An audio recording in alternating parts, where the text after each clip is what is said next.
Olá a todas e todos, aqui é a professora Cristiane Matê, do Departamento de Bioquímica da Universidade Federal do Rio Grande do Sul. Essa é a disciplina Bioquímica CBS AD 014, da Licenciatura em Ciências Biológicas EAD do ICBS. Falaremos hoje sobre integração do metabolismo. O que veremos nessa aula? Revisão do metabolismo, regulação hormonal do metabolismo insulina-glucagon, regulação hormonal do metabolismo leptina, regulação do metabolismo por PPARs, manutenção da homeostase energética, diabetes, microbioma e regulação do metabolismo. Iniciamos a nossa aula com a revisão do metabolismo. Começamos a revisão do metabolismo falando sobre os destinos da glicose 6-fosfato. No número 1, na imagem na esquerda, podemos ver que a glicose 6-fosfato é desfosforilada pela glicose 6-fosfatase para gerar glicose livre, exportada para repor a glicemia. Qual é a origem dessa glicose 6-fosfato? É justamente a degradação do glicogênio pela via glicogenolítica.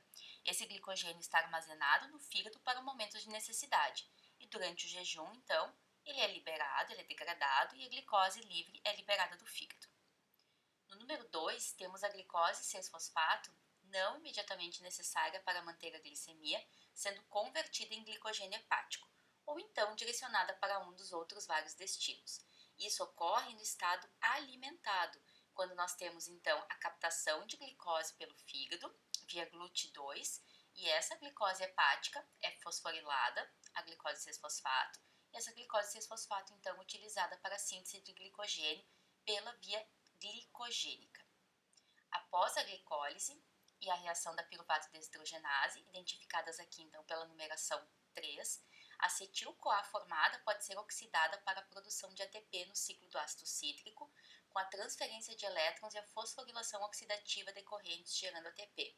Vemos então aqui que o piruvato, produto da via glicolítica, entra na mitocôndria, é descarboxilado oxidativamente, formando acetil-CoA. A acetil-CoA é oxidada totalmente no ciclo de Krebs, liberando CO2 e equivalentes redutores, NADH, FADH2.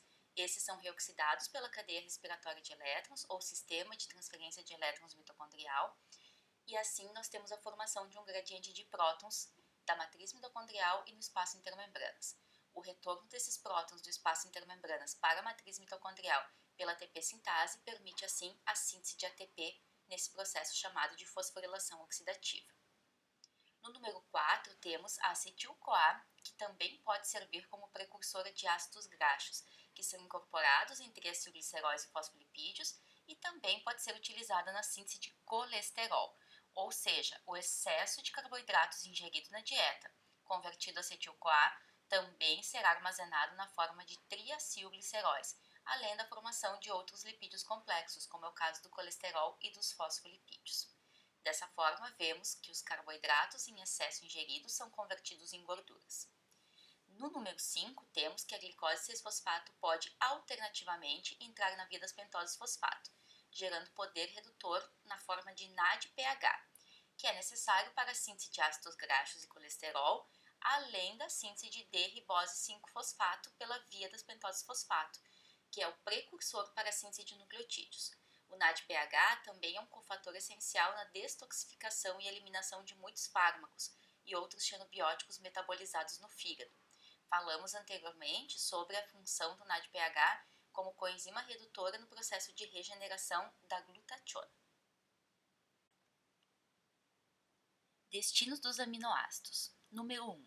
São precursores para a síntese proteica. O fígado repõe constantemente suas proteínas, que têm uma taxa de renovação relativamente alta, sendo também o local de biossíntese da maioria das proteínas plasmáticas. Número 2. Os aminoácidos passam via corrente sanguínea para outros órgãos, onde são utilizados para a síntese de proteínas teciduais, além de outros derivados de aminoácidos. Número 3. Os aminoácidos são precursores na biossíntese de nucleotídeos, de hormônios e outros compostos nitrogenados no fígado e em outros tecidos. Aqui na figura podemos ver que também está referido à síntese de porfirinas, como é o caso do grupamento M, muito utilizado então na síntese por exemplo, do estocolmo P450, importante para a detoxificação de diversas drogas e xenobióticos que são consumidos, por exemplo, na alimentação ou então como medicamentos. No 4A, os aminoácidos não utilizados como precursores biosintéticos são transaminados ou desaminados e degradados para gerar piruvato e intermediários do ciclo do ácido cítrico com vários destinos. Vemos aqui então que esse processo de degradação também é chamado de oxidação de aminoácidos, e nós temos então a retirada do grupamento amino que será eliminado na forma de ureia. É isso justamente que está representado pela numeração 4B, onde a amônia liberada é convertida em ureia, um produto de excreção, enquanto os esqueletos carbônicos dos aminoácidos podem dar origem, por exemplo, à glicose, ou então à acetil-CoA. Número 5. O piruvato pode ser convertido em glicose e glicogênio pela gliconeogênese. Ou 6. O mesmo piruvato também pode ser convertido em acetil-CoA, que tem vários destinos possíveis. Por exemplo, 7. Oxidação via ciclo do ácido cítrico. 8. Fosforilação oxidativa para produzir ATP, já comentamos anteriormente. Ou 9. Conversão em lipídios para armazenamento. Os intermediários do ciclo do ácido cítrico podem ser desviados para a síntese de glicose pela via gliconeogênica. Vemos aqui então que os aminoácidos eles podem ser glicogênicos ou cetogênicos, já que podemos formar, por exemplo, glicose pela via gliconeogênica, mas também podemos formar corpos cetônicos, que não está demonstrado aqui na figura, mas é um possível destino dos aminoácidos que estão sendo degradados no momento de jejum. Não é o caso de aminoácidos que estão sendo oxidados no momento de estado alimentado, já que o acetil-CoA no estado alimentado será utilizado então pelo ciclo do ácido cítrico ou para a síntese de ácidos graxos e lipídios mais complexos, como é o caso de triacilgliceróis. Durante o intervalo entre as refeições, sobretudo se prolongado, algumas proteínas musculares são degradadas em aminoácidos. Estes aminoácidos doam seus grupos amina por transaminação ao piruvato, o produto da glicólise, para produzir alanina, que está representada aqui na numeração 11. Essa alanina é transportada para o fígado e desaminada. Os hepatócitos convertem o piruvato resultante em glicose sanguínea pela via gliconeogênica. Essa, na verdade, é chamada de ciclo glicose-alanina, que também vimos ao longo da disciplina. Destinos dos ácidos graxos. Número 1. Alguns ácidos graxos são convertidos em lipídios no próprio fígado. 2. Na maioria das vezes, os ácidos graxos são o principal combustível oxidativo no fígado. Os ácidos graxos livres podem ser ativados e oxidados para gerar acetil-CoA e NADH. Isso ocorre na mitocôndria, já que a beta-oxidação é um processo mitocondrial. O acetil-CoA liberado, então, é utilizado no próprio ciclo de Krebs, ou ciclo do ácido cítrico, como nós podemos ver aqui na numeração número 3, e os produtos, então, do ciclo do ácido cítrico são reoxidados na cadeia respiratória e, posteriormente, temos, então, a fosforilação oxidativa sintetizando o ATP. Está representado aqui pela numeração 4. Número 5. O excesso de acetil-CoA é convertido em acetoacetato e beta-hidroxibutirato. Esses corpos cetônicos circulam pelo sangue para outros tecidos para serem usados como combustível para o ciclo do ácido cítrico nesses outros tecidos. Os corpos cetônicos, ao contrário dos ácidos graxos, podem atravessar a barreira hematoencefálica, fornecendo ao cérebro uma fonte de acetil-CoA para a oxidação com o objetivo de gerar energia. Os corpos cetônicos podem suprir uma fração significativa da energia em alguns tecidos extrahepáticos, até 1/3 no coração e em torno de 60% a 70% no cérebro durante um jejum prolongado. Então, esse processo de cetogênese, representado aqui pelo número 5, ocorre no jejum, além de outras condições metabólicas, como é o caso do diabetes não tratado. Número 6. Uma parte do acetil-CoA derivada dos ácidos graxos e também da glicose é usada na biossíntese de colesterol, que é necessário para a síntese de membranas, por exemplo. O colesterol também é o precursor de todos os hormônios esteroides e dos sais biliares, essenciais para a digestão e a absorção de lipídios. O colesterol também é utilizado na síntese de vitamina D, que é promovida, então, na camada subcutânea da pele. Número 7. Os ácidos graxos são convertidos em fosfolipídios e triacilgliceróis de lipoproteínas plasmáticas, que transportam os lipídios para o tecido adiposo para serem armazenados. Ou seja, nós temos então a síntese endógena no fígado e após a síntese dos triacilgliceróis e dos fosfolipídios, eles são empacotados em lipoproteínas chamadas de VLDL, que são responsáveis então pelo transporte desses triacilgliceróis até os tecidos extrahepáticos. Número 8. Alguns ácidos graxos livres são ligados à albumina sérica e transportados para o coração e para o músculo esquelético, que os captam e oxidam como combustíveis importantes. A albumina é a proteína plasmática mais abundante, uma molécula que pode transportar até 10 moléculas de ácidos graxos livres ao mesmo tempo. Regulação hormonal do metabolismo. O hipotálamo, representado aqui do lado esquerdo na parte bem central da figura, é uma pequena região do cérebro e é o centro da coordenação do sistema endócrino. Ele recebe e integra as mensagens do sistema nervoso central. Em resposta a essas mensagens, o hipotálamo produz hormônios reguladores, chamados de fatores de liberação, que passam diretamente para a glândula hipófise, também representada aqui do lado esquerdo na figura, um pouco mais abaixo do hipotálamo. A glândula hipófise, então, ela é dividida em duas estruturas, neurohipófise e adenohipófise. A neurohipófise contém os terminais axonais de muitos neurônios que se originam no hipotálamo. Esses neurônios produzem pequenos hormônios peptídicos, ocitocina e vasopressina. A adenohipófise, por outro lado, responde aos hormônios hipotalâmicos transportados pelo sangue, produzindo hormônios tróficos, também chamados de trofinas. Esses peptídeos relativamente longos ativam a próxima classe de glândulas endócrinas, incluindo o córtex da glândula suprarrenal, a glândula tireoide, os ovários e os testículos. Essas glândulas, por sua vez, secretam seus hormônios específicos, que são transportados pela corrente sanguínea até os tecidos-alvo. Nessa imagem, nós temos a representação do sistema endócrino. Vemos que sinais sensoriais do ambiente irão ativar o hipotálamo, que passa então a controlar o sistema endócrino. A medula da glândula suprarrenal libera adrenalina, que vai atuar em fígado, músculo e no coração. Além disso, nós temos o hipotálamo coordenando a atividade da neurohipófise, que produz ocitocina, que atuará no músculo liso e nas glândulas mamárias, e vasopressina, ou também chamado hormônio antidiurético, que irá atuar nas arteriolas e no rim. Hormônios hipotalâmicos, chamados de fatores de liberação, são liberados então pelo hipotálamo e atuam na adenohipófise, produzindo corticotropina, que irá atuar no córtex da glândula suprarrenal, essa produtora de cortisol, corticosterona e aldosterona, que irão atuar em muitos tecidos. Também a adenohipófise libera tirotrofina, que irá atuar na tireoide, produtora de tiroxina, que é o T4, e esse então convertido a triodotironina T3, que irão atuar nos músculos e no fígado. A adenohipófise também libera o hormônio folículo estimulante e o hormônio luteinizante, que irão atuar nas glândulas reprodutivas, ovários e testículos, produtores então de progesterona e estradiol, no caso dos ovários, e testosterona, no caso dos testículos.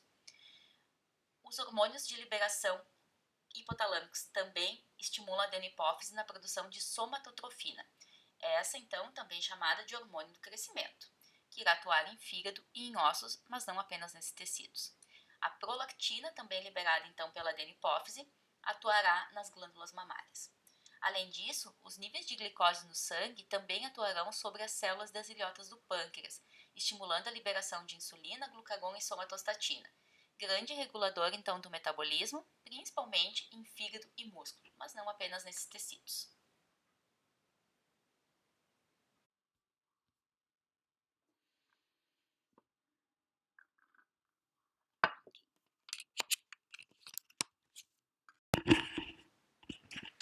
Vou seguir então essa gravação aqui, ok?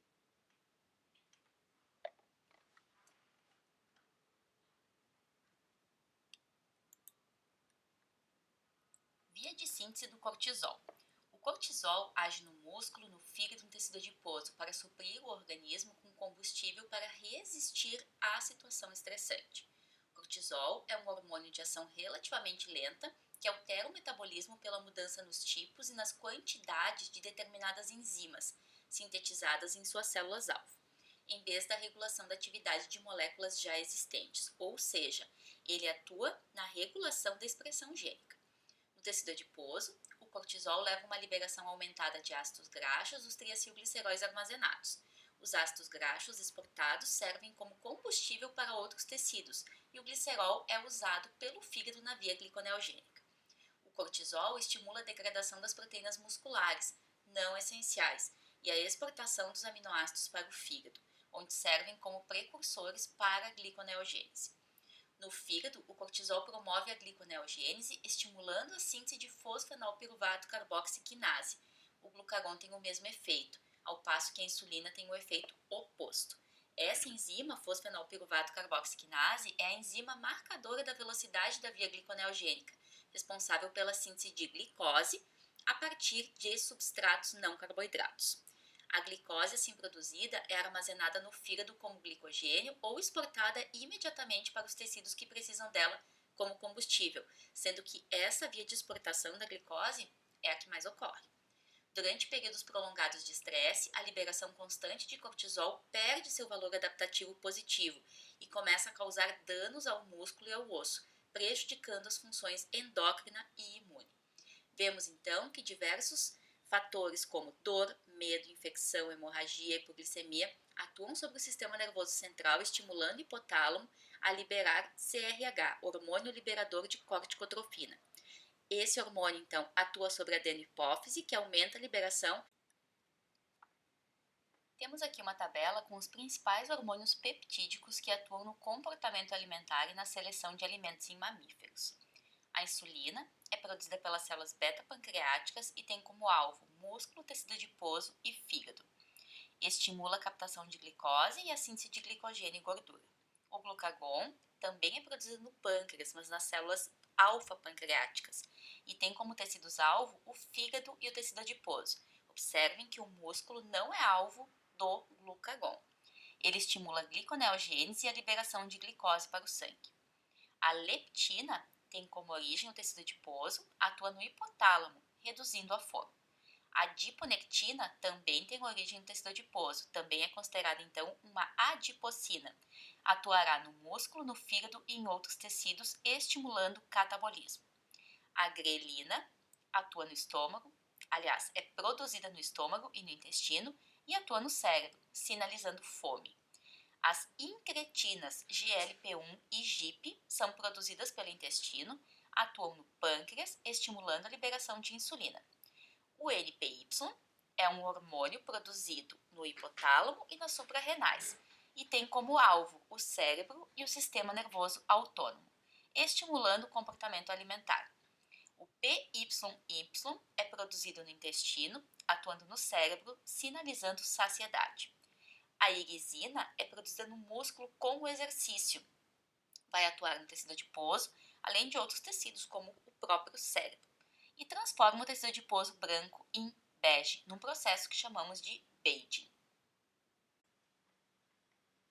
Como atuam os hormônios? Temos do lado direito as principais glândulas endócrinas. Já falamos bastante sobre o hipotálamo, a hipófise também está representada aqui, tireoide, paratireoides, o tecido adiposo, as suprarrenais, o pâncreas, os ovários e os testículos. Temos ao menos 3 formas importantes de atuação dos hormônios. O primeiro são os receptores na superfície celular. Os hormônios peptídicos ou aminas se ligam ao receptor no exterior da célula, atuando por meio do receptor sem entrar na célula, desencadeando então uma cascata de sinalização intracelular com a formação de um segundo mensageiro, por exemplo, o AMP cíclico, como está representado aqui. Este pode levar a uma atividade alterada de uma enzima pré-existente ou alterar a expressão gênica. Também temos receptores ionotrópicos, canais de sódio, potássio, cálcio, que quando ocorre a ligação do hormônio, ocorre a abertura então desses canais e o equilíbrio das concentrações desses íons. Apesar de estar sendo representado aqui o potássio entrando na célula, em geral, com a abertura dos canais, nós temos a saída de potássio, a entrada de sódio e a entrada de cálcio, cada um no seu transportador específico, no seu canal específico. Isso vai alterar, então, o potencial de membrana da célula. Temos ainda os receptores nucleares, onde o hormônio esteroide ou tireoide entra na célula e o complexo hormônio-receptor atua no núcleo, alterando a expressão gênica.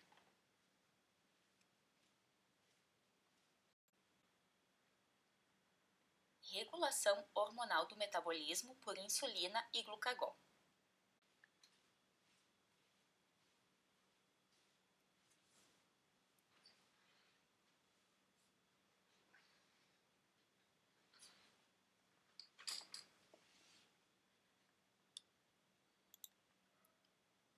O pâncreas é responsável pela síntese de insulina e glucagon. A insulina indica a glicemia alta. Podemos ver na imagem do lado direito que uma dieta com alto conteúdo de carboidrato resultará num pico glicêmico, seguido então por um pico insulinêmico. A insulina induz a captação de glicose e a sua conversão em compostos para o armazenamento, como glicogênio e triacilgliceróis. Ela é sintetizada pelas células beta-pancreáticas, enquanto o glucagon é sintetizado pelas células alfa-pancreáticas, e ele indica uma baixa glicemia. Podemos ver aqui do lado direito que no momento que temos um aumento da curva glicêmica, temos concomitantemente uma síntese de insulina. O mRNA da insulina é transcrito no núcleo, sofre processamento e o mRNA maduro é transportado para o citosol, onde ele será traduzido no retículo endoplasmático rugoso, associado então aos ribossomos. Após, teremos o transporte para o Golgi, onde ele sofre processamento. Temos a clivagem do peptídeo sinal, temos a clivagem do peptídeo C e a liberação então da molécula da insulina madura, que será vesiculada e secretada no momento que for necessário.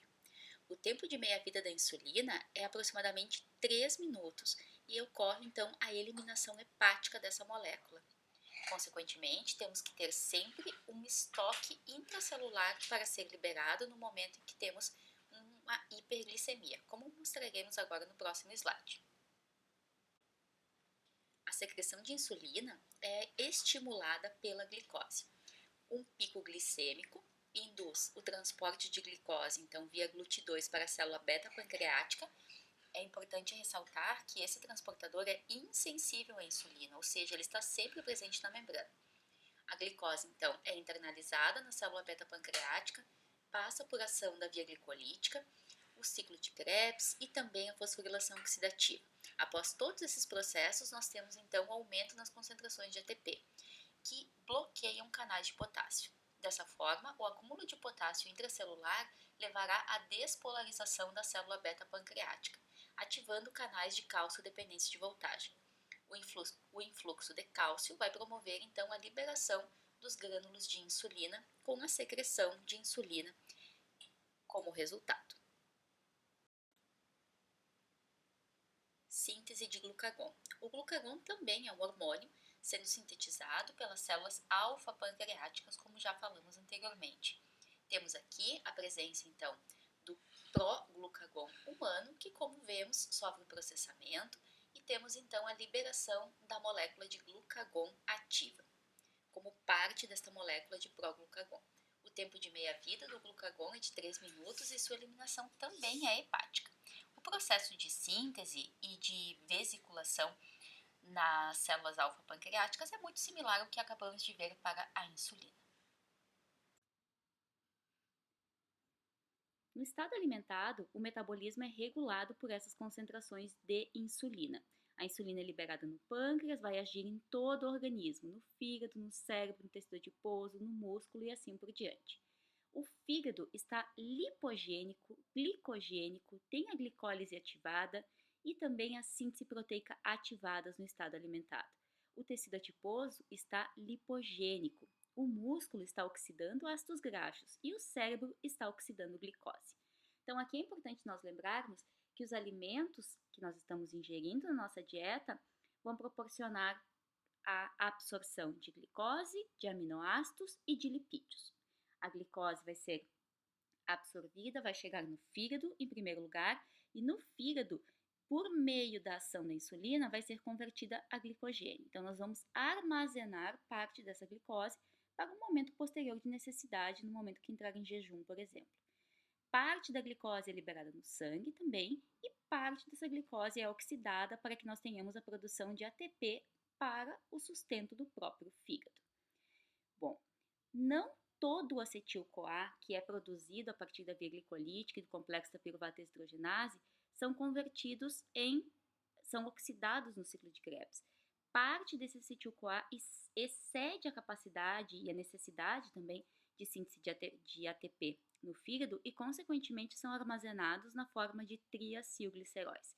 E é justamente esse ponto do metabolismo que nós vamos ver agora. Como o acetil-CoA é convertido a triacilgliceróis? Qual é o mecanismo de regulação promovido pela insulina? As vias metabólicas nós já vimos, né? Então, o acetil-CoA primeiro vai ser carboxilado, formando o malonil-CoA. O malonil-CoA é utilizado como substrato para a síntese dos ácidos graxos e esses ácidos graxos são utilizados para a síntese dos triacilgliceróis. Os triacilgliceróis, eles não ficam armazenados no fígado. O local de armazenamento é o tecido adiposo.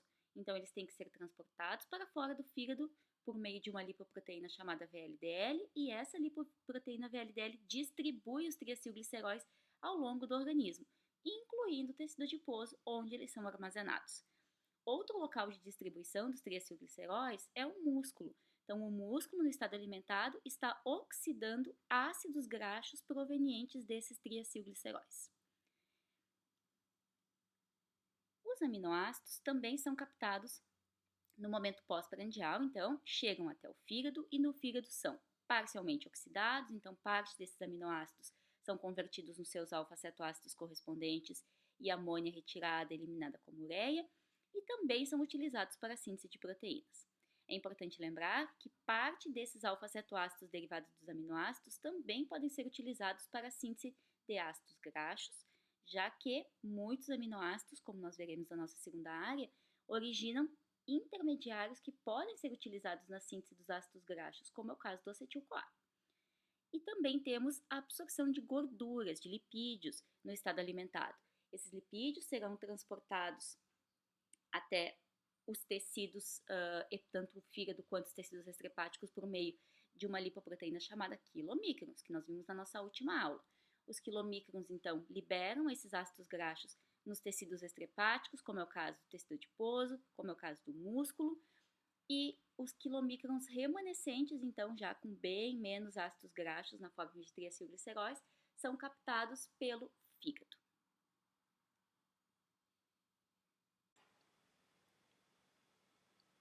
Essa tabela mostra alguns dos efeitos da insulina sobre o metabolismo. Do lado esquerdo temos o efeito metabólico e do lado direito a enzima-alfa.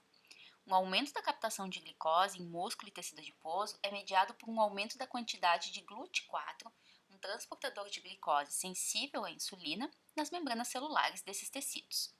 Também ocorre aumento da captação de glicose no fígado, entretanto o mecanismo é outro. Aqui a insulina aumenta a expressão da enzima glicoquinase, aumentando então a sua atividade. Também ocorre um aumento da síntese de glicogênio no fígado e no músculo, mediado pelo aumento da atividade da glicogênio sintase.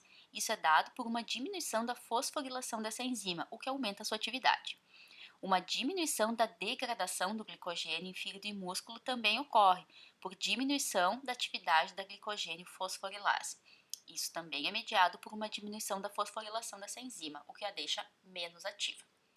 Um aumento da via glicolítica, com produção de acetil-CoA em fígado e músculo, também é estimulado pela insulina, por um aumento da atividade da fosfofrutoquinase 1, que é mediado por ativação da fosfofrutoquinase 2, e também um aumento da atividade do complexo da piruvato deshidrogenase, responsável então pela síntese de acetil-CoA. Um aumento da síntese dos ácidos graxos ocorre no fígado por ativação da acetil-CoA carboxilase, também um efeito mediado pela desfosforilação dessa enzima. E um aumento na síntese de triacilgliceróis no tecido adiposo por aumento da atividade da lipase lipoproteica. Consequentemente, temos um aumento da captação de ácidos graxos nesse tecido. Vamos falar agora sobre o metabolismo no estado de jejum. No jejum, nós não temos os alimentos. Temos aqui duas tabelas. A primeira mostrando os efeitos do glucagon sobre o metabolismo e a segunda mostrando os efeitos da adrenalina. Começamos então com a primeira, onde nós temos o efeito metabólico do glucagon do lado esquerdo, no centro, efeito sobre o metabolismo da glicose e do lado direito, a enzima-alvo. O glucagon aumenta a degradação de glicogênio no fígado, aumentando então a disponibilização de glicose aos demais tecidos. Isso se dá por fosforilação e aumento da atividade da glicogênio fosforilase.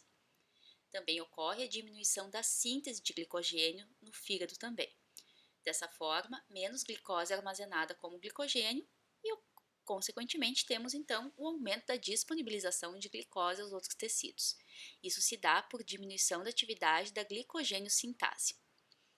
O fígado também diminui a sua própria via glicolítica e, dessa forma, aumenta a disponibilização de glicose aos demais tecidos.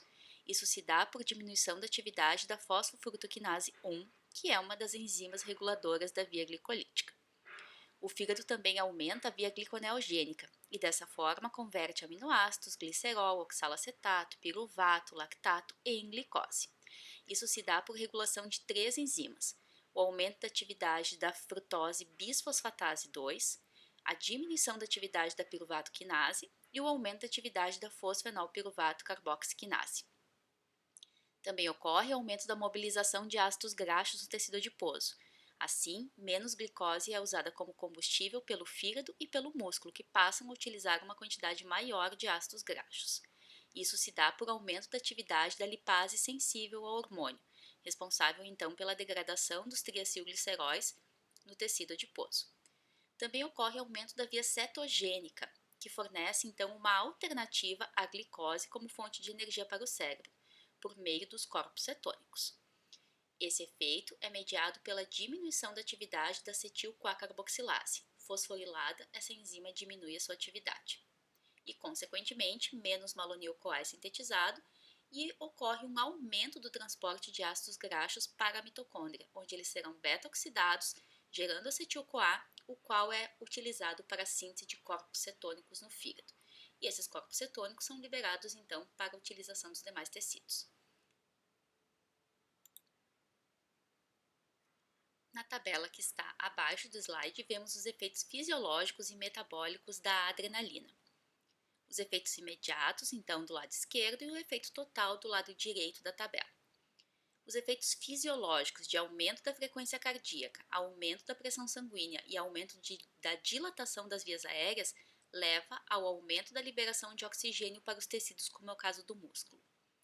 Quanto aos efeitos metabólicos, ocorre aumento da degradação de glicogênio no músculo e no fígado, diminuição da síntese de glicogênio no músculo e no fígado e aumento da gliconeogênese no fígado. Todos esses efeitos são muito similares ao glucagon, aumentando então a produção de glicose como combustível. A adrenalina também causa um aumento da via glicolítica no músculo, com aumento então da produção de ATP para a contração muscular. Também ocorre o aumento da mobilização de ácidos graxos no tecido adiposo, e isso resulta no aumento da disponibilidade de ácidos graxos como combustível, por exemplo, para o fígado e para o tecido muscular. A adrenalina também aumenta a secreção de glucagon e diminui a secreção da insulina, reforçando os efeitos metabólicos desses hormônios. Resumo do metabolismo de carboidratos no fígado. Vemos aqui que uma alta glicemia vai ser equilibrada via GLUT2 na quantidade de glicose que temos dentro das células hepáticas.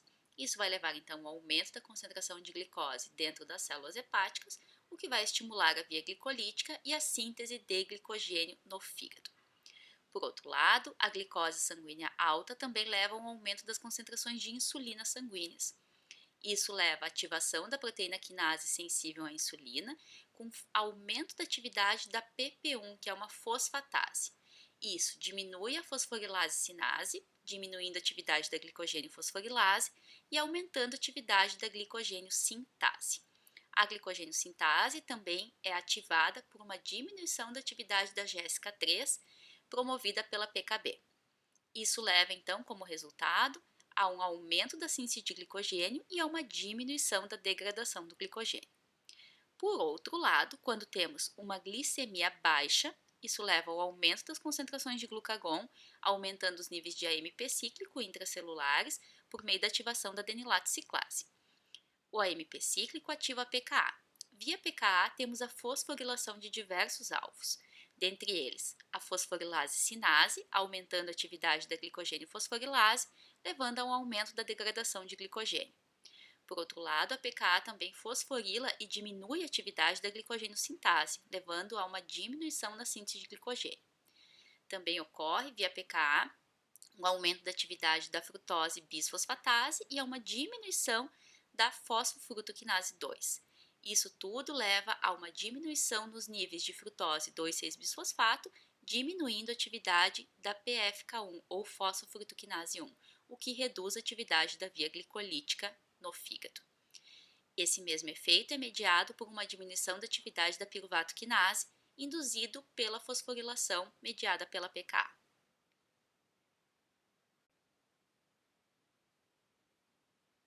Temos aqui um resumo do metabolismo de carboidratos no fígado e no músculo, induzidos então por glucagon e epinefrina. Vemos que no fígado temos a atuação tanto do glucagon quanto da epinefrina, convertendo o glicogênio em glicose 6-fosfato, aumentando então a atividade glicogenolítica. Também temos a conversão de piruvato em glicose 6-fosfato. O que ocorre aqui é uma diminuição da atividade glicolítica e um aumento da atividade glicogenolítica. O resultado final dessa regulação do metabolismo é a liberação de glicose para o sangue, que será utilizada por outros tecidos. Do lado direito da figura, vemos que a epinefrina modula o metabolismo no músculo, aumentando a degradação de glicogênio, formando glicose 6-fosfato. E essa glicose 6-fosfato é convertida a piruvato, ou seja, o objetivo aqui é gerar ATP para a contração muscular. Regulação hormonal do metabolismo por leptina. Pela teoria lipostática, existe um mecanismo de retroalimentação que inibe o comportamento alimentar e aumenta o consumo de energia quando o peso excede um ponto de ajuste. Esse ponto de ajuste, então, no nosso peso, ele é dado pela quantidade de tecido adiposo que nós temos. E a leptina seria um índice, um sinal da quantidade de tecido adiposo que cada organismo tem. Então, um aumento da quantidade de tecido adiposo geraria um aumento da liberação de leptina, e, consequentemente, ela estimularia a beta-oxidação da gordura para a produção, então, de calor e síntese energética, e ela inibiria a ingestão de alimento. A leptina é uma proteína produzida pelo tecido adiposo que vai atuar no hipotálamo, reduzindo, então, o apetite. Vamos ver agora como a leptina regula o metabolismo do sistema nervoso central. Bem na parte abaixo, à esquerda, nós temos a produção de leptina pelo tecido adiposo. Ele será, então, transportado até o sistema nervoso central, especificamente o hipotálamo. Ali, a leptina vai atuar tanto sobre neurônios chamados de anorexígenos, do lado esquerdo, os vermelhinhos, quanto sobre neurônios orexígenos, do lado direito, verdinhos. Então, a leptina, primeiro, ativa neurônios ou anorexígenos, que produzem alfa-MSH. Esses neurônios do núcleo arqueado do hipotálamo enviam uma mensagem por meio desse alfa-MSH para neurônios de segunda ordem, do tipo coma menos, metabolize mais. E esses neurônios, então, vão atuar, como a gente vai ver agora no próximo slide, sobre os efetores periféricos, músculo, tecido adiposo e fígado, promovendo essa mensagem de diminuição do consumo e aumento do gasto.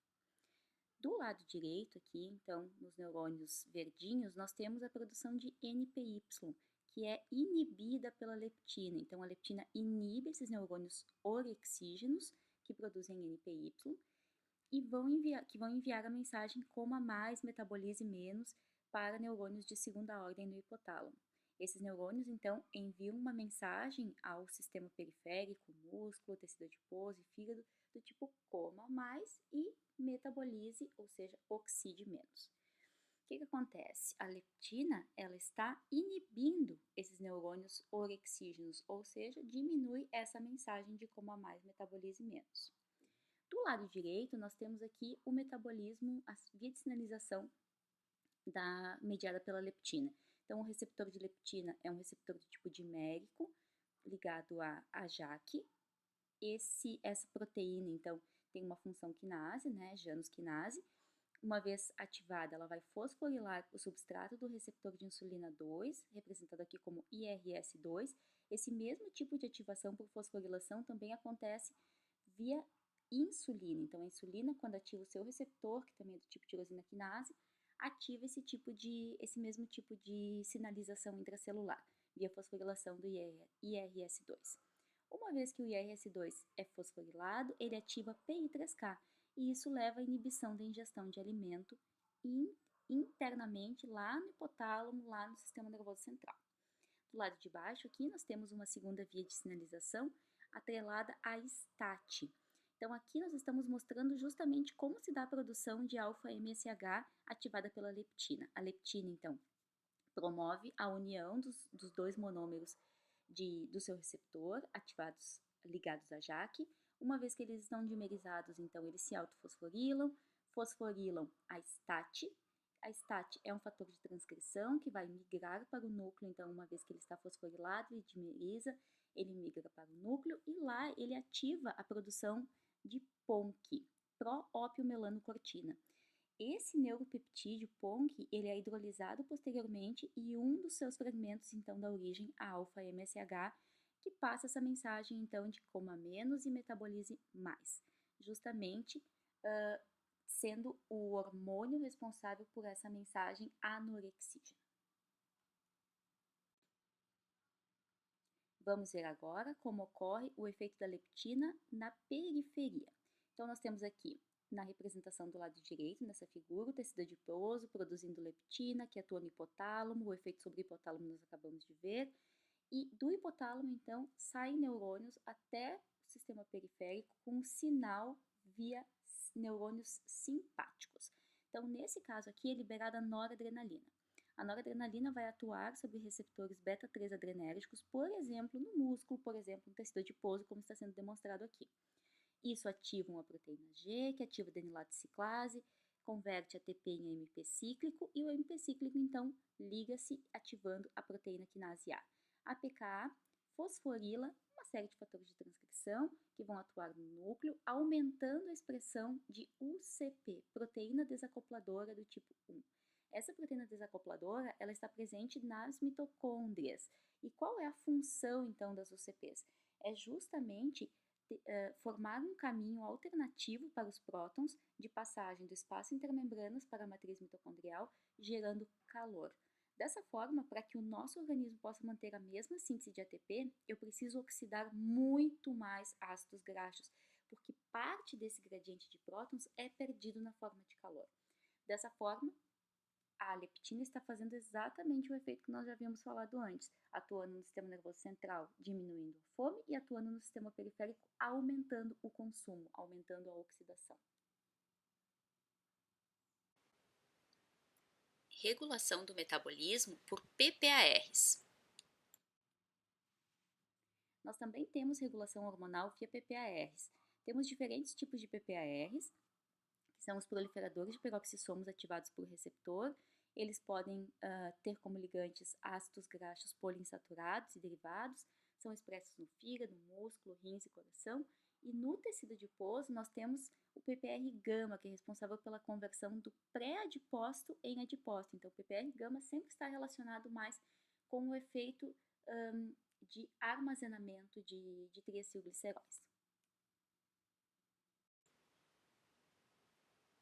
Vemos aqui nessa imagem os três principais PPARs, as isoformas alfa, gama e delta. O PPR-alfa está presente principalmente em fígado, rins, coração, músculo esquelético e tecido adiposo marrom. Ele induz a oxidação de ácidos graxos e induz também a resposta ao jejum, no caso do fígado. Como ele faz isso? Estimulando a expressão de enzimas e transportadores que fazem parte do processo oxidativo de ácidos graxos e também do processo cetogênico. O PPR-gama estimula a síntese e armazenamento de gordura por fígado e tecido adiposo, também a produção de adipocinas pelo tecido adiposo e aumenta a sensibilidade à insulina no músculo. O PPAR-delta participa da oxidação de ácidos graxos e estímulo da termogênese no tecido adiposo e também no músculo. manutenção da homeostase energética. O cérebro e o músculo têm um gasto energético extremamente alto. O cérebro, que constitui cerca de 2% da massa corporal total, tem um metabolismo respiratório muito ativo, sendo que mais de 90% do ATP produzido nos neurônios vem da fosforilação oxidativa. Os neurônios do cérebro normalmente usam somente glicose como combustível. Os astrócitos, por outro lado, podem sim oxidar ácidos graxos. Embora os neurônios do cérebro não possam usar diretamente ácidos graxos livres ou lipídios do sangue como combustíveis, eles podem, quando necessário, obter até 60% da sua necessidade energética a partir da oxidação, principalmente do beta-hidroxibutirato, que é um corpo cetônico. Então, vemos aqui na imagem abaixo que o consumo de ATP, que é mediado, claro, por várias enzimas, mas em grande quantidade pela sódio-potássio ATPase, como está demonstrado aqui, para manter o potencial de membrana de células excitáveis, como é o caso dos neurônios, e esse ATP ele tem que estar o tempo todo sendo regenerado. Quais são os dois principais substratos, então, que o cérebro utiliza? Glicose e corpos cetônicos. Por outro lado, o músculo esquelético pode usar ácidos graxos livres, corpos cetônicos ou glicose como combustível, dependendo do grau de atividade muscular. Temos aqui na imagem abaixo uma representação das diferentes intensidades de atividade muscular, ou seja, de contração, e os diferentes substratos que serão utilizados. No caso de uma explosão de atividade muito intensa, o glicogênio muscular e a glicose sanguínea também são muito utilizados. Em atividade leve ou repouso, ácidos graxos, corpos cetônicos e a glicose sanguínea são utilizados. Todos eles, então, nesse processo oxidativo, formam ATP. A fosfocreatina também é utilizada em momentos de explosão de alta atividade. Ela é um reservatório de grupamentos fosforil para a ressíntese rápida do ATP. A AMP-quinase emergiu como um ator central na coordenação de vias metabólicas, atividade do organismo e comportamento alimentar. Essa enzima monitora a energia e o estado dos nutrientes em células individuais e transfere o metabolismo para a geração de energia quando necessário para manter a homeostasia metabólica. Vemos aqui do lado direito um processo que está consumindo ATP, por exemplo, reações de biossíntese, transporte, contração muscular, promoção do crescimento. Dessa forma, o ATP é desfosforilado, nós temos a geração de ADP e duas moléculas de ADP reagem pela enzima adenileuquinase para que nós tenhamos então a síntese de uma molécula de ATP que pode ser utilizada novamente num processo, por exemplo, de contração muscular, e o AMP se torna um regulador metabólico. Como? Ativando a MPK. Uma vez ativada, a MPK passa a ativar processos que produzem ATP, por exemplo, oxidação de glicose e dos ácidos graxos. Do lado esquerdo, nós temos uma figura, então, mostrando mecanismos que estão associados à ativação da MPK, como é o caso do exercício, acabei de falar, então, na contração muscular, e também uma regulação mediada pelo tecido adiposo com a liberação de adiponectina, que também ativa a MPK. Quando temos uma situação, por exemplo, de jejum prolongado ou inanição, com diminuição da quantidade de tecido adiposo. Isso estimula a liberação de adiponectina e, consequentemente, então, a ativação da MPK. A MPK tem um efeito sobre todo o organismo. Vemos aqui, por exemplo, que no coração ela aumenta a oxidação de ácidos graxos, aumenta a captação de glicose e aumenta o processo glicolítico. Tudo com o intuito de produzir mais ATP. No músculo esquelético também aumenta a oxidação de ácidos graxos e aumenta a captação de glicose. No cérebro, aumenta o comportamento alimentar e diminui o gasto de energia. Nas células beta-pancreáticas, diminui a secreção de insulina. No fígado, diminui a síntese de ácidos graxos e a síntese de colesterol, já que são processos que gastam energia. E no tecido adiposo, diminui a síntese de ácidos graxos e diminui o processo lipolítico. Mas como a MPK faz isso? Regulando então a atividade de diversas enzimas via fosforilação. Ela fosforila e ativa a fosfofrutoquinase 2, aumentando a glicólise cardíaca. Ela ativa GLUT1 e GLUT4, aumentando o transporte de glicose para células que contêm esses transportadores. fosforila e inativa a acetil-CoA-carboxilase, representada aqui como ACC, e também diminui a atividade da ácido graxo sintase. Dessa forma, aumenta a oxidação de ácidos graxos e diminui a síntese. Também fosforila e inativa a lipase hormônio sensível, diminuindo o processo de lipólise. Também inativa a HMG-CoA redutase, diminuindo a síntese de colesterol e, consequentemente, também de isoprenóides. Também diminui a atividade da transferase que atua sobre os triacilgliceróis, diminuindo a síntese desses compostos. Também diminui a atividade da glicogênio sintase via fosforilação, diminuindo a síntese de glicogênio. E, por fim, diminui a atividade do fator de elongação eucariótico 2 e também do mTORC1, diminuindo a síntese proteica. O mTORC1, que acabamos de ver que é inibido pela MPK, é ativado por sinais extracelulares e intracelulares que indicam suprimento abundante de energia e nutrientes. Aminoácido de cadeia ramificada, insulina e a razão ATP-AMP alta irão ativar então o mTORC1. Uma vez ativado, o mTORC1 fosforila vários fatores de transcrição, levando ao aumento da biogênese do ribossomo e ao aumento da expressão de genes que codificam as enzimas da síntese de lipídios e da proliferação mitocondrial. Na figura do lado esquerdo, vemos aqui que nutrientes e fatores do crescimento irão ativar o mTORC1 e ele então irá promover uma maior captação de glicose, com o aumento da atividade da via das pentoses fosfato, com o aumento consequente então de NADPH e da síntese de nucleotídeos. Também, via ativação da captação de glicose, leva ao aumento da via glicolítica e síntese de ATP. Além disso, o mTORC1 também estimula a síntese de algumas proteínas relacionadas à angiogênese, ao metabolismo mitocondrial via ativação do PGC1-alfa e também da adipogênese via ativação dos PPARs. E dessa maneira, por angiogênese ativada, metabolismo mitocondrial e adipogênese ativados, ocorre o aumento então da síntese de membranas. Síntese de membranas, síntese proteica, biogênese ribossomal e síntese de nucleotídeos, todos esses fatores ativados pela mTORC1 estão relacionados ao crescimento e à proliferação celular.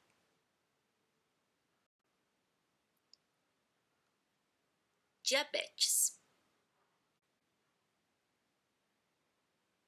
O diabetes mellitus é um grupo de doenças caracterizado por hiperglicemia como resultado de defeitos na secreção de insulina, na ação da insulina ou ambos. Temos aqui um mapa mundial mostrando os países com os maiores índices de diabéticos. Em primeiro lugar, a China, com quase 110 milhões de pessoas, a Índia em segundo lugar, com 69 milhões de pessoas, e depois os Estados Unidos, com quase 30 milhões de pessoas. No Brasil, nós temos hoje, em 2022, mais de 17 milhões de pessoas com diabetes. O diabetes tipo 1 ou insulino dependente é autoimune, dependente de linfócitos T. Ocorre a morte das células beta-pancreáticas produtoras de insulina e os sintomas começam a aparecer quando temos de 80% a 90% de morte celular. Tem um componente genético e também ambiental. Pode ser causado por vírus, toxinas e alergênicos que induzem uma resposta imune contra as células do tipo beta-pancreáticas. O início frequentemente ocorre na infância, mas pode iniciar em qualquer fase da vida. Requer terapia com insulina. Os sintomas principais são poliúria, polidipsia, fome extrema, perda de peso, fadiga, irritabilidade, glicosúria e cetoacidose. Temos aqui uma figura mostrando o metabolismo durante o diabetes tipo 1. É muito similar ao que ocorre no jejum. Entretanto, como nós podemos ver, nós temos o intestino representado aqui, onde nós teremos então um processo digestivo e absortivo de carboidratos, lipídios e também proteínas. Entretanto, o pâncreas está liberando principalmente glucagon, já que ele não é capaz de produzir insulina. O que acontece então no fígado? Nós temos o processo glicogenolítico liberando glicose, além da captação de glicose que vem do intestino. Além disso, A síntese de glicose ainda é mediada a partir de aminoácidos e a partir de lactato pelo processo da gliconeogênese. Essa grande quantidade de glicose é liberada no sangue e acumula-se, já que o tecido adiposo e o tecido muscular não têm a presença de GLUT4, que é dependente de insulina, para que a glicose seja captada. Dessa forma, acumula-se no sangue e nós temos o processo de hiperglicemia. Além disso, o glucagon irá liberar ácidos graxos do tecido adiposo, pois o processo de lipólise está aumentado. Esses ácidos graxos são captados pelo fígado e são convertidos em corpos cetônicos, que são liberados para o sangue e onde também acumulam, causando então uma cetonemia. Como podemos ver aqui, os triacilgliceróis também estão acumulados no sangue, consequentemente causando uma hipertrigliceridemia. Essa figura nos mostra o metabolismo energético no fígado durante o jejum prolongado ou no diabetes mellitus não controlado. Temos aqui a degradação proteica que gera aminoácidos glicogênicos, tanto no tecido muscular quanto no próprio fígado. Esses aminoácidos então são transportados para o fígado e são degradados. Durante esse processo é retirado o grupamento amino por transaminação ou desaminação, que é convertido em ureia pelo ciclo da ureia hepático, e a ureia então é transportada para o rim e excretada na urina. O esqueleto carbônico dos aminoácidos glicogênicos dará origem então a intermediários do ciclo de Krebs. Esses são utilizados para a síntese de glicose pela via gliconeogênica. A glicose é exportada para o cérebro via corrente sanguínea. No tecido adiposo, temos a liberação de ácidos graxos no processo lipolítico. Esses ácidos graxos são transportados para o fígado, onde são oxidados, dando origem ao acetil-CoA. Considerando a falta de oxalacetato, que é utilizado para a via gliconeogênica, o acetil-CoA é então convertido a corpos cetônicos, como a cetoacetil-CoA, que está representado aqui. Este então vai dar origem a cetoacetato e também ao beta-hidroxibutirato. Esses corpos cetônicos são transportados para a corrente sanguínea e serão utilizados pelos tecidos extrahepáticos, como é o caso do cérebro. O excesso de corpos cetônicos é eliminado na urina. Diabetes tipo 2 ou insulino independente. Geralmente tem um início tardio associado à obesidade e à síndrome metabólica. Ocorre uma redução na síntese de insulina com a manutenção da síntese de glucagon. Em geral, o que ocorre é uma resistência à insulina por deficiência no seu receptor ou na via de sinalização. Um componente genético e ambiental estão presentes, com alterações então na dieta e também nos níveis de atividade física. O fenótipo econômico também tem sido associado ao desenvolvimento do diabetes tipo 2, onde uma subnutrição ou uma hipernutrição durante o período gestacional leva a uma programação metabólica nesse bebê que está em desenvolvimento e ao longo do tempo, então, tem-se o desenvolvimento do diabetes tipo 2. Lipotoxicidade e inatividade física, então, também estão associados ao desenvolvimento do diabetes tipo 2. Os sintomas são semelhantes ao tipo 1, mas com intensidades menores, infecções frequentes, visão borrada, cicatrização deficiente e uma dormência nas extremidades. Os efeitos bioquímicos principais são a redução na captação de glicose pelo músculo, o aumento na síntese de glicose pelo fígado, o aumento da lipólise e oxidação de ácidos graxos, e também uma dislipidemia presente. Essa figura resume os efeitos do diabetes tipo 2, onde nós temos então ainda uma liberação de insulina pelo pâncreas, entretanto a sua ação efetivamente está comprometida. Temos aqui a conversão de glicose em glicogênio. Por outro lado, também temos a via gliconeogênica ativa com a síntese de glicose a partir, por exemplo, de aminoácidos. A glicose liberada pelo fígado acaba acumulando no sangue e por isso então temos a hiperglicemia, já que o GLUT4 não está presente em quantidades adequadas nas membranas do tecido adiposo e do tecido muscular. Os triacilgliceróis também acumulam-se no sangue. Teoria lipotóxica. No indivíduo magro, representado à esquerda, a quantidade de triacilgliceróis na dieta e a quantidade de triacilgliceróis catabolizados é similar. Dessa forma, temos adipócitos pequenos e um metabolismo normal de liberação desses ácidos graxos do tecido adiposo, captação pelo músculo, por exemplo, assim como a captação de glicose e oxidação desses nutrientes para a produção de ATP. No indivíduo gordo, nós temos um aumento da quantidade de triacilgliceróis na dieta e uma diminuição do seu catabolismo, comparativamente. Dessa forma, os adipócitos são maiores e os ácidos graxos liberados do tecido adiposo são oxidados pelo tecido muscular. Entretanto, nós temos uma quantidade maior aqui de ácidos graxos acumulada na forma de triacilgliceróis no tecido adiposo. Com o aumento ainda maior desse tecido adiposo, começa a ocorrer a liberação de uma proteína chamada MCP, que é uma proteína de quimiotaxia de macrófagos, que começa então a atrair mais e mais células inflamatórias para o tecido adiposo. Esse estado pró-inflamatório inicial evolui para uma inflamação crônica, onde os macrófagos infiltram-se no tecido adiposo em resposta ao MCP1. E, consequentemente, o que nós temos aqui é um aumento da produção de TNF-alfa. Esse TNF-alfa é produzido justamente pelos macrófagos e começa a atuar sobre a lipólise, estimulando a liberação de ácidos graxos do tecido adiposo, que começam a acumular-se ectopicamente no músculo. Os adipócitos, então, exportam esses ácidos graxos para o músculo, onde eles vão acumular-se. Os lipídios ectópicos interferem com o movimento do GLUT4 para a superfície do miócito, consequentemente, aumentando a concentração de glicose no sangue, já que ela não pode ser captada pelo tecido muscular. Dessa forma, temos a resistência à insulina, que pode evoluir, então, para o diabetes tipo 2. Microbioma e regulação do metabolismo. O microbioma pode regular o nosso metabolismo com efeitos positivos e negativos, dependendo do perfil da nossa microbiota. Um homem adulto hospeda cerca de 10 a 14 células microbianas, e elas podem ter então efeitos positivos ou negativos que veremos agora. Os carboidratos são convertidos por essa microbiota em ácidos graxos de cadeia curta, que são utilizados pelos próprios enterócitos como fonte de energia.